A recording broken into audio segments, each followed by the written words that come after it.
The first red flag appeared in a routine audit. I was reviewing the quarterly reports for Montgomery Industries, where I worked as head of internal auditing, when I noticed a discrepancy in the international shipping records. A series of containers leaving our Portland facility didn't match any incoming inventory. My name is Diana Wells, and after 15 years in corporate accounting, I thought I'd seen every trick in the book. But this was different. The numbers weren't just wrong, they were deliberately misleading. I was working late that night, diving deeper into the records when my husband James called. "Don't wait up," he said, his voice distant. "Late meeting with Emma about the Johnson account." Emma, his new secretary, 26, fresh out of business school, and completely devoted to her job. Or so James claimed.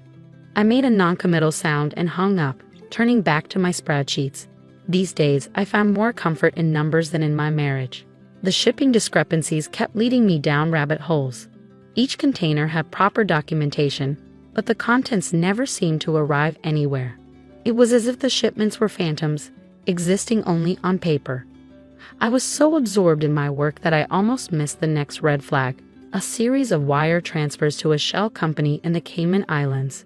Small amounts, nothing that would trigger automatic alerts, but consistent.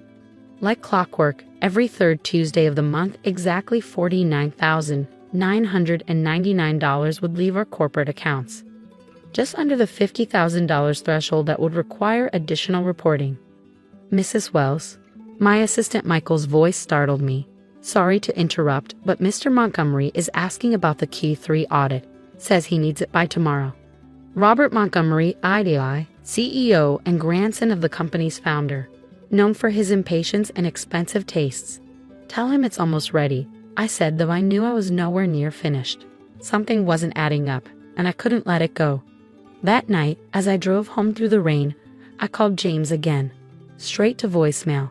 A quick check of the tracking app we'd installed years ago showed his phone at the Paramount Hotel downtown. Working late indeed. I should have been angry, hurt, something. Instead, I felt oddly detached. My mind was still on those phantom shipments, those careful wire transfers. I needed to focus on that, not on my crumbling marriage. The house was dark when I arrived. I made my way to my home office, spreading the files across my desk. The more I dug, the more patterns emerged. The shipping records, the wire transfers, they were all connected to a subsidiary company, Global Solutions Trading Lit. A company that, as far as I could tell, didn't actually exist. My phone buzzed. A text from James. "Working late, don't wait up." Attached was a photo of takeout containers on his office desk, carefully staged to show he was working. But I could see Emma's designer purse in the background, casually placed on his couch. I almost laughed. He thought he was being so clever, so careful. Just like these financial records in front of me, everything arranged to tell a story that wasn't quite true. The next morning, I arrived at the office early. I needed access to records that weren't in the digital system, old paper files from before the company's modernization push. The archives were in the basement, dusty and forgotten, but they might hold the key to understanding what I was seeing. I was elbow deep in old ledgers when I heard footsteps. Robert Montgomery himself, looking out of place in his bespoke suit among the dusty shelves. "Diana," he said, forcing a smile. "Quite dedicated, aren't we? The current audit is on your desk, isn't it?" "Just being thorough," I replied, keeping my voice neutral. "Some discrepancies in the international shipping division. Nothing major, I'm sure." His smile tightened slightly. "Well, don't let it distract you from the current quarter. That's what matters now." As he turned to leave, I noticed his hands. They were shaking slightly. Robert Montgomery, IA, who'd never shown a moment of uncertainty in his life, was nervous. That's when I knew I was onto something big. Something that went far beyond my husband's affair or my troubled marriage. Something that could shake Montgomery Industries to its core. I just had to prove it. That evening, I decided to follow James. It wasn't hard. His late meetings had become predictable. I watched from my car as he and Emma entered the Paramount Hotel, his hand resting possessively on her lower back. They looked comfortable together, practiced. This wasn't their first time. But I wasn't there for them. The Paramount had another guest I was interested in. Harold Chen, CEO of Pacific Gate Shipping, Montgomery Industries' primary transportation partner. The same company that handled those phantom shipments. I traced the pattern back 5 years, to when Pacific Gate first won our shipping contract. The containers, the wire transfers, all of it started then. My phone buzzed. An email from Michael, my assistant. He found something in the archived payroll records. Every quarter since the Pacific Gate contract began, 6 consulting fees were paid to offshore accounts, each payment carefully structured to avoid detection. I was about to dig deeper when a knock on my car window made me jump. James stood there, his face twisted with anger. "Are you following me?" he demanded as I rolled down the window. "Actually, I'm working," I replied calmly. "But it's interesting that you assumed I was here for you." His expression shifted from anger to confusion. "Working? Here?" "Harold Chen is staying here," I said, watching his reaction carefully. "You know him, right? Head of Pacific Gate Shipping?" The color drained from James's face. "Diana, whatever you think you found." "What I found," I cut him off, "is a pattern of suspicious shipments and wire transfers dating back 5 years. What I don't know yet is how deep it goes, or who else is involved." He glanced around nervously. "You need to drop this. You have no idea what you're getting into." "Like you drop our marriage for Emma?" I asked, unable to keep the bitterness from my voice. "This isn't about Emma," he hissed. "This is about your obsession with those damn files. You're going to get yourself hurt." Was that a threat or a warning? Before I could ask, Emma appeared behind him, her face flushed with embarrassment. "James," she called softly. "Everything okay?" He straightened up, composing himself. "Fine, just dealing with something." I started my car, but James grabbed the door. "Diana, please, let this go. For your own good." I met his gaze. "You know what's interesting about numbers, James? They don't lie, people do." As I drove away, I caught his reflection in my rearview mirror. He was already on his phone, probably warning someone about our conversation. Back home, I encrypted everything I'd found and sent copies to secure servers. If James' reaction was any indication, I wasn't just chasing accounting irregularities anymore. This was something bigger, something dangerous. The next morning, Robert Montgomery was waiting in my office. "Diana," he said, his usual confidence back in place. "I'm afraid we have to let you go." I'd expected this. On what grounds? Unauthorized access to confidential records. Harassment of business partners. He slid a document across my desk. "Sign this NDA, and you'll receive 6 months severance." I picked up the paper, pretending to read it. "And if I don't?" His smile turned cold. "Then things become unpleasant. For everyone involved." I thought about James's warning, about those phantom shipments, about Harold Chen at the Paramount. "I'll need time to review this with my lawyer," I said. 24 hours, Montgomery replied. "After that, the offer expires." As security escorted me out, I passed Emma's desk. She couldn't meet my eyes. James stood in his office doorway, watching silently as I left.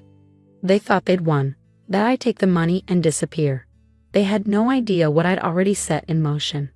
I walked into the FBI field office at exactly 9 a.m. the next morning. Agent Sarah Martinez was waiting for me, surrounded by the evidence I'd been quietly sending her for weeks. "The shipping containers," she said without preamble. "They're not empty, are they?" I shook my head. "Based on the weight discrepancies and the routing patterns, they're being used to smuggle something valuable enough to justify billions in fake transactions." The investigation moved quickly after that. My detailed financial records provided the framework for a massive operation. Pacific Gate Shipping wasn't just moving goods, it was facilitating one of the largest smuggling operations on the West Coast. By noon, search warrants were being executed at Montgomery Industries, Pacific Gate Shipping, and a dozen other locations. Harold Chen was arrested trying to board a private jet to Hong Kong. Robert Montgomery was led out of his office in handcuffs, his perfect facade finally cracking. James called me in a panic. "What have you done?" he demanded. "Me?" I replied calmly. "I just followed the numbers. They led straight to a $4 billion smuggling operation. Interesting how you never noticed, considering you signed off on half those shipping manifests." The silence on his line was deafening. "They'll kill me," he whispered finally. "The FBI can protect you," I said. "If you cooperate, tell them everything you know about the operation." He did. James turned out to be a mid-level player. helping falsify documents and coordinate shipments without fully understanding the scope of the operation. His affair with Emma had been orchestrated. She was Robert Montgomery's niece, placed in the company to keep an eye on potential whistleblowers. The investigation revealed a sprawling criminal enterprise. Montgomery Industries had been using its legitimate shipping business as cover for moving illegal goods across international borders. The careful financial manipulation, the wire transfers, the consulting fees, the phantom shipments had hidden billions in illegal profits. When the dust settled, Robert Montgomery and Harold Chen faced decades in federal prison. James accepted a plea deal in exchange for his testimony. Emma disappeared, presumably back to whatever hole Montgomery had found her in. I testified before a grand jury, laying out the complex web of financial fraud that had hidden the smuggling operation. My detailed records and methodical investigation had provided the foundation for the entire case. The media called it the biggest corporate smuggling bust in decades. Montgomery Industries stock plummeted, then rebounded when new leadership took over. I was offered my job back with a promotion to chief financial officer. I declined. Instead, I started my own forensic accounting firm specializing in detecting complex financial fraud. My first client, the FBI. James wrote to me from prison a year later. "I'm sorry," he said, "for everything. You were right about the numbers. They don't lie. People do." I didn't respond. Some lies don't deserve forgiveness. Today, my firm is the go-to consultant for companies wanting to protect themselves from financial fraud. I teach at universities, sharing the lessons learned from the Montgomery case. Students are always fascinated by how a simple accounting discrepancy led to uncovering a billion-dollar criminal enterprise. Pay attention to the details, I tell them. Numbers tell stories, you just have to know how to read them. Sometimes I think about James, about the life we had before it all fell apart, about how his betrayal led me to uncover something far bigger than our failed marriage, about how his attempt to hide his affair pushed me to look closer at numbers that didn't add up. In the end, it wasn't about revenge or even justice. It was about truth, the kind that lives in spreadsheets and ledgers, in wire transfers and shipping manifests. The kind that can't be hidden, no matter how clever the lies around it. Because that's the thing about numbers.